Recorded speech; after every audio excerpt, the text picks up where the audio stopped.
Bismillahirrahmanirrahim. Saya beri contoh ya betapa pentingnya mindset ya, cara berpikir. Orang itu menjadi kikir itu karena nganggap hidup itu lama dan uang itu penting. Kalau zaman Nabi itu sederhana kalau melihat hidup. Pernah suatu saat Nabi itu punya jatah makan karena Nabi itu hidupnya juga pas-pasan. Jadi Nabi itu unik. Beliau di satu sisi kaya raya, bisa ngurmat Abu Hurairah, Ammar, Suhaib. Ashabu Sufa itu dirawat Nabi semua, itu kan kaya, bisa merawat sekian orang. Tapi di sisi yang lain untuk pribadinya beliau miskin, kadang nggak bisa makan hari itu. Tapi di saat yang sama bisa merawat Ahlus Sufa. Jadi keliru kalau orang hanya cerita Nabi itu miskin, untuk makan dirinya aja susah. Itu keliru. Kelirunya kalau tidak diteruskan, tapi Nabi mampu menghidupi Ahlus Sufa. Singkat cerita, jatah makannya Nabi itu dikasihkan orang ketika Nabi tanya, ya Aisyah, makanan jatah saya di mana? Oh ya Rasulullah, tadi ada orang minta tak kasihkan, maka makanan itu habis. Apa kata Nabi? Kamu salah Aisyah, yang kamu kasihkan itu justru yang masih. Ya, yang kamu kasihkan itu justru yang masih. Sehingga Nabi menganggap, makanya Nabi terus ngendikan, ya kalau mukhatabnya lelaki ya kira-kira begini, wahallaka min malika illa ma akalta fa'afnaita walabista fa'ablaita. Terus tanya, watasoddaqta fa'abqaita, kata Nabi. Harta kamu ya kamu makan kemudian ke WC jadi kotoran, atau punya pakaian mewah nanti rusak. Watasoddaqta fa'abqaita. Ada yang kamu sedekahkan, yaitu yang abadi sampai akhir. Sehingga banyak pengusaha yang mencintai saya setelah tak ajari hadis itu, misalnya punya uang 1 miliar karena dia spekulan atau pedagang rawan bangkrut, disedekahkan ke masjid 50 juta, yaitu yang abadi. Jadi kalau suatu saat bangkrut dia masih punya uang 50 juta di akhirat. Jadi Nabi itu mengajari sedekah itu apa? Ya sedekah itu pengabadian uang. Kalau kita kan enggak, bilang sedekah itu nguras uang. Itu pikirannya setan, dan pikirannya orang Islam. Itu cara berpikir setan, bukan cara berpikir umat apa? Sehingga Sayyid Ali Zainal Abidin itu kalau ada orang minta kemudian beliau ngasih, itu beliau bilang gini, marhaban biman hamala zadi ilal akhirah. Matur nuwun nggih jenengan sing beto sangu kula. Jadi dianggap teller saja. Orang yang minta uang beliau itu dianggap tukang nyatet bank ini. Karena sudah ditabungkan, ya sudah. Kalau kita kan enggak, wah pengemis tuh ganggu gini-gini. Kecuali pengemis profesi ya mungkin kita agak-agak enak. Pada zaman akhir itu ada pengemis apa? Profesi. Jadi repot teman. Terus tak beri contoh lagi kebahagiaan ketika kita milih Islam moderat. Islam kita diajarkan guru-guru kita, utamanya oleh guru kita Mbah Maimun. Saya juga sering ketemu beberapa ulama dunia termasuk Habib Umar. Saya juga ikut sowan ke sini pas beliau sama Habib ini Hasan Toha Putra di sini sama orang-orang moderat. Itu cara berpikir juga luar biasa indah. Beliau pernah cerita ya, beberapa ulama lah, banyak yang cerita itu. Saya pernah diceritani seorang alim ketika ada orang ekstremis itu mau ngebom di tempat maksiat. Kebetulan yang maksiat itu kebanyakan ya orang Islam, karena di negara yang mayoritas Islam. Ditanya sama Syekh Sa'rawi itu. Syekh Sa'rawi itu mufassir top di mana? Mesir. Ini mau tak habisin karena mereka orang Islam kok maksiat terus. Terus ditanya sama Imam Sa'rawi, laumatu ala khini ma'asihim aina masiruhum. Kalau mereka mati dalam keadaan maksiat, mereka kemana? Ya ilanar, mereka pasti masuk neraka. Terus ditanya sama Imam Sa'rawi, wahal masiruhum ilanar muradun nabi amlah. Punya umat maksiat kemudian mati masuk neraka, itu yang diinginkan Nabi apa enggak? Ya tidak aja. Ya sudah, enggak usah dibom, ditunggu tobatnya, kata. Karena kalau mati dalam keadaan itu ke neraka, dan itu tidak yang diinginkan Rasulullah Shallallahu Alaihi Wasallam. Terus ekstremis ini menjadi tobat, tidak berpikir ekstremis pas. Jadi orang itu harus berpikir mindset yang baik. Meskipun kadang berpikir baik itu ya agak-agak kacau. Ada seorang wali Majdub itu kalau berdoa agak kacau, tapi nggak bisa dibantah. Masyhur itu doa itu. Ini sekaligus ijazah, tapi kalau sebelum wali nggak boleh. Itu datang ke makamnya Rasulullah SAW. Terus doanya itu begini, ya Allah sekarang terserah engkau. Ya Allah, sekarang terserah engkau. Jika saya kamu jadikan orang soleh, jika saya engkau jadikan orang soleh, maka surra habibuk, maka kekasihmu ini senang.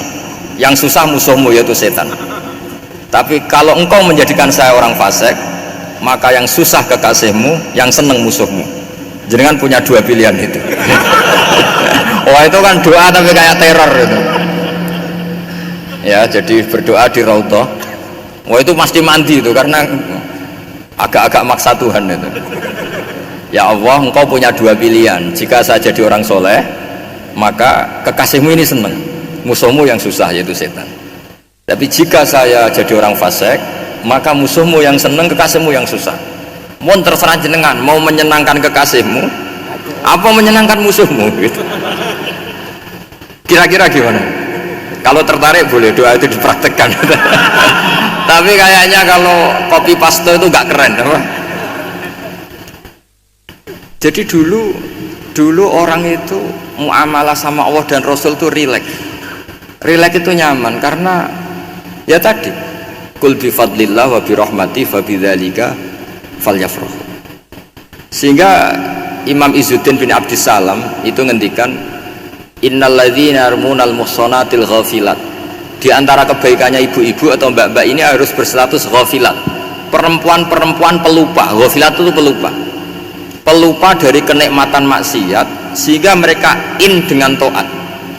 Misalnya ada ibu-ibu atau mbak-mbak atau juga bapak-bapak tahajud, kemudian nyaman dengan tahajud itu. Kira-kira terbersit enggak ingin maksiat? Enggak kan, karena sudah nyaman dengan tahajud, dengan taat. Maka dibutuhkan kenyamanan dalam beribadah. Sebab itu ala bidzikrillahi tatmainnul qulub. Makanya saya termasuk kiai yang setiap ngaji itu happy, seneng. Karena ini untuk kampanye, seneng dengan ngaji, dengan taat itu sudah luar biasa. Kayak apa kalau mereka senengnya kalau nunggu melakukan maksiat.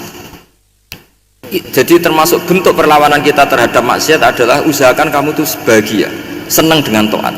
Istiqnas billah, mu'anasah billah, farah billah, itmi'nan tumakninah billah. Sehingga ini mencukupkan kita tidak berkebutuhan maksiat. Meskipun kita ya manusia, pasti suatu saat atau sudah pernah maksiat. Serasa diceritakan lah, itu mesti gitu. Lah orang-orang dulu itu orang yang sukses mengelola bahagia ma Allah wa billah walillah. Sehingga wali-wali dulu itu jadi wali itu tidak mesti karena ibadahnya banyak, itu enggak. Mereka orang yang ibadahnya itu biasa sekali. Ulama-ulama dulu ibadahnya biasa sekali. Tapi qulubuhum ma Allah, hatinya itu ma Allah. Itu ada seorang wali itu jadi wali, Umar bin Abdul Aziz yang dikenal khamisul khulafa. Khulafa. Di luar khulafa Rasyidin 4, di antara yang soleh adalah siapa? Umar bin Abdul Aziz. Itu ketika mau meninggal, itu senangnya bukan main. Itu semuanya nangis, beliau senang. Terus tanya, kenapa kamu senang? Memangnya saya kalau mati itu kemana aja? Ila khairi madhubin ilah, kezat terbaik. Dibang urip mbek kowe bolet atau mbek arhamur rahimin gitu. Yaitu Allah Subhanahu wa taala. Jalaluddin Ar-Rumi ketika mau meninggal itu muridnya nangis semua, beliau marah. Kamu harusnya pesta karena saya mau ketemu kekasih saya, malah kamu tangisi, goblok sekali kamu katanya. Jadi orang-orang dulu itu luar biasa. Karena tadi mereka tidak ingin ketemu Allah itu dianggap problem, harus sesuatu yang membahagiakan. Makanya wali-wali itu kalau berdoa begini, wa khairu ayyami yauman alqa kafih, dan jadikan hari terbaikku adalah hari ketika saya ketemu engkau ya Allah. Pernah dengar doa itu? Wa khairu ayyami yauman alqa kafih, dan hari terbaikku adalah hari saat ketemu engkau. Aman kan enggak? Sampai matiku wedi. Saya tidak tahu wedi dosa apa wedi Israel apa wedi malaikat siapa? Mungkar nakir. Sebenarnya tidak perlu seperti itu, karena cara pandang Nabi itu ini bisa dipraktekkan. Kalau kamu orang baik, mati artinya apa? Ya baik, karena husnul khotimah. Kalau kamu orang yang buruk, itu kata Nabi, anggap saja mati itu akhir dari keburukan kamu. Nak kowe urip terus malah maksiat terus. Maka Nabi itu kalau ngajari kita berdoa gini, Allahumma ij'alil hayata ziyadatan li fi kulli khairin wal mauta rohatan li min kulli syarri. Ya Allah, kalau saya hidup ya anggap saja ziyadah fi kulli khairin, berpotensi nambahi kebaikan. Kalau saya mati anggap saja ini akhir dari segala keburukan. Maka saya berkali-kali guyon. Makanya tradisi ulama-ulama NU, ulama-ulama pesantren, ya ada hanya NU, pokoknya ulama-ulama alim, itu kalau ada orang mati, orang nakal gitu mati, ini saya gitu, itu hadirin mesti gak terima. Wapi enang di wong wakal. Tapi dipaksa sama kiainya, saya gitu. Lama-lama dipaksa. Saya gitu. Padahal ning atine kiai wis ra iso maksiat meneh wis saya gitu. Karena dengan mati berarti saya sudah tidak bisa maksiat lagi. Jadi Nabi melihat hidup dan mati itu segampang itu. Kalau al hayata ziyadatan li fi kulli khairin wal mauta rohatan li min kulli syarr. Coba kita ke depan itu kan ada potensi zina, potensi korupsi, potensi maksiat. Yang bisa menghentikan potensi itu apa coba? Mati ya, udah pinter ya. Sudah maju berarti. Berani mati. Berani. Tapi jangan di sini kalau panitia. Artinya yang selama ini kita risau dengan kematian, dengan apa? Nabi ngajari kita tadi. Allahumma ij'alil hayata ziyadatan li fi kulli khairin wal mauta rohatan li min kulli syarr. Ya Allah, jadikan hidup ini sebagai bekal menambah kebaikan, dan suatu saat kalau saya mati, semoga itu akhir dari segala keburukan. Jadi artinya Nabi itu ngajari kita itu positif terus. Sama seperti ulamanya tadi. Nak lagi rukun mbek tonggo ya sanggep ae kanca keapian. Nak nenengan ben ra utang ngoten. Dadi pokoke penak terus itu.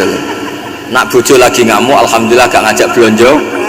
Nak pas rukun ya alhamdulillah kok lagi rukun. Jadi gampang semua. Makanya ada seorang alim itu ngendikan begini, ada yang tanya, saya tuh dulu ketika kaya teman saya sering main ke saya, setelah saya miskin gak ada teman-teman yang ke saya. Dikira si Habib ini kebetulan orangnya Habib itu mendukung keluhan dia, ternyata enggak. Si orang alim itu bilang gini, malah bagus tuh gitu, kowe wis melarat buruhe wong, ya sudah kamu miskin buruhnya orang lain, misalnya tukang manol di pasar atau tukang becak, kemudian teman-teman kamu datang malah kamu malu tuh jadi tontonan. Bagus kalau mereka lupa pas kamu miskin tidak ada yang lihat katanya. Jadi apa ya, dianggap enteng saja itu. Akhirnya orang ini nggak jadi ngeluh. Selama ini kan kita ngeluh ya ketika miskin teman-teman nggak datang. Coba kalau mereka datang pas kamu buruh bikin foto di orang lain, mantan bos buruh, malu nggak? Milih datang apa enggak? Enggak lah, sudah bener itu. Jadi ulama dulu itu makanya sering baca biar tahu solusi hidup. Jadi ulama dulu itu gampang sekali melihat kehidupan, itu gampang sekali, indah, gampang. Sekarang tuh enggak. Orang itu cara berpikir nuruti nafsu, itu yang bahaya. Makanya Quran kritik ara'aita man ittakhadha ilahahu hawa. Orang yang cara berpikir itu nuruti hawa nafsu. Kalau zaman Nabi, zaman sahabat, zaman ulama itu enggak seperti itu. Sehingga cara berpikir itu mudah. Makanya kata Nabi, absyiru ya ma'sarul muslimin, kata. Kamu harus senang ya ma'sarul muslimin. Allah sekarang buka pintu langit yang sebelumnya enggak pernah dibuka. Dan Allah yubahi bikum malaikata, dan Allah membanggakan kamu kepada para malaikatnya. Kenapa? Umatnya Muhammad, umatnya Rasulullah Muhammad SAW itu kalau sampean kepengen mati setiap saat itu baik, itu resepnya gampang kata Nabi. Addu faridotan wantadzoru ukhra. Jadi Allah memberitahu, ya Muhammad, umatmu ini luar biasa. Jadi misalnya tadi kita sholat subuh, ditanya, bahak kamu sekarang ngapain? Nunggu sholat duhur ya. Setelah sholat duhur ditanya lagi, nunggu apa asar? Sehingga faman kana hijratuhu ila Allah wa rasulih fa hijratuhu ila Allahi. Jadi kalau ya sudah ini tak ijazahkan, kalau setelah sholat subuh nunggu apa? Duhur. Setelah duhur nunggu. Sehingga ketika kita mati itu statusnya penunggu sholat. Tapi kamu kan enggak, miskin, kenapa? Penunggu kaya. Ya, itu enggak masuk surga itu. Penunggu kemapanan. Berarti kan menunggu sesuatu yang seleranya nafsu. Beda kalau penunggu sholat, berarti kamu di dunia menunggu ritual ibadah. Maka diantara ijazahnya Nabi apa? Addu faridotan wantazoru ukhra, melakukan satu fardu kemudian kita menunggu tugas berikutnya. Jadi niati saja setelah subuh nunggu apa? Duhur. Setelah duhur meskipun kita di perapatan apa? Nunggu asar tapi ya asar betul, jangan nunggu tok pas asar enggak. Jadi sebetulnya umat ini gampang sekali. Jadi diantara kebanggaan Allah yubahi itu Allah bangga dengan malaikatnya adalah umat ini adalah addu faridotan wantazoru ukhra, melakukan satu fardu kemudian menunggu fardu yang lain. Dari mengkhidmati kampus, ingin mengkhidmati masyarakat, dari satu masyarakat lokal Semarang menjadi sampai sekarang sampai Banjarmasin, Unisula mau bikin kampus di sana terus gitu, dari satu tugas ke tugas yang lain. Makanya Islam diajarkan setelah satu tugas selesai faida faruh tafan so. Jadi sehingga hidup kita itu dinamis, dari satu kebaikan menunggu kebaikan lain, dari satu kebaikan menunggu, sehingga hidup kita ngapain? Nunggu satu kebaikan. Ini sudah masuk faman kanat hijratuhu ilallahi wa rasulih fa hijratuhu ilallahi wa rasulih. Sehingga bayangkan kalau kita direkam Allah, Gusti kula ampun mati nak dereng sugih, wis melarat puluhan tahun, sakit, nunggu sesuatu sing sifatnya nafsu, kepengin sugih tok aja cukup, tahu burono wong sing tahu ngenyek ndekne lho, itu kan urung-urung wis dendam.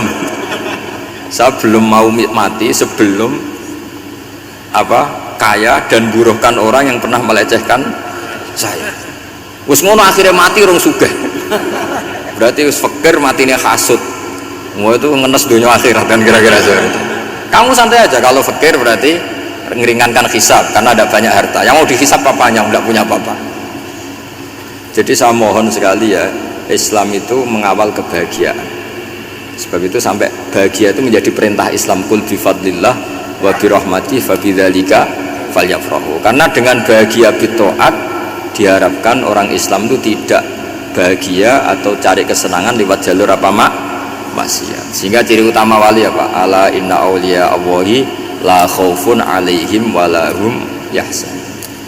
Sehingga ulama dulu itu serilek-rileksnya, termasuk yang saya ceritakan tadi, Imam Ahmad, Imam Syafi'i, itu melihat apa saja rileks saja. Ya tadi kalau disenangi orang ya barokah, punya kawan kebaikan, nak dineng ya barokah dineng di gedingi tonggo rada utang, ngeranjuk tulung itu. Jadi rileks saja. Masyhur itu Imam Syafi'i ngendikan, waman asaa ilaika faqad atlakoka. Orang yang berbuat buruk sama kamu hakikatnya adalah membebaskan kamu. Atlaqo itu apa? Membebaskan. Enak gak jadi hidup gitu? Kalau kamu kan enggak, kok gedeng aku salahku apa? Malah kamu ujub tuh, orang kok gak tahu salahnya. Kamu jadi suami, istrinya ngomel, kurang apa saya sebagai suami? Ya kurang banyak, enggak ganteng, enggak kaya, ada ini. Malah kalau diterangkan malah parah toh. Ya sudah, rileks saja. Kalau dia ngomel ya tadi alhamdulillah dapat pahala tanpa apa? Biaya. Terus ngomel kan butuh energi, paling yang tidak kuat 3 jam. Nanti juga berhenti apa? Sendiri. Terus ambil nilai positifnya, misalnya ngomel sama suaminya, bagus lah. Kalau ngomel sama tetangga malah kayak apa gitu aja udah. Jadi ulama dulu itu gampang sekali melihat hidup. Rasulullah ya gitu, melihat hidup tuh gampang saja. Ketika tanya, ya Aisyah apa ada sarapan? Tidak ada ya Rasulullah, ya sudah saya tak puasa. Jadi enteng saja. Kadang-kadang beliau ingin puasa, ya puasa sunat, ada sarapan nggak jadi puasa. Rileks. Nabi itu rileks. Kalau ngajari kebaikan juga rileks. Nah sekarang itu banyak orang yang karena mungkin kurang baca, Islam tuh kayak menjadi aturan yang bengis, yang repot, yang mengekang. Itu tidak seperti itu. Yuridu wa bikumul yusra wala yuridu bikumul usra. Allah menghendaki agama ini mudah. Sehingga ada sahabat di Imami Mu'ad itu baca Baqarah. Sahabat ini pekerja petani, mufarokoh ditinggal.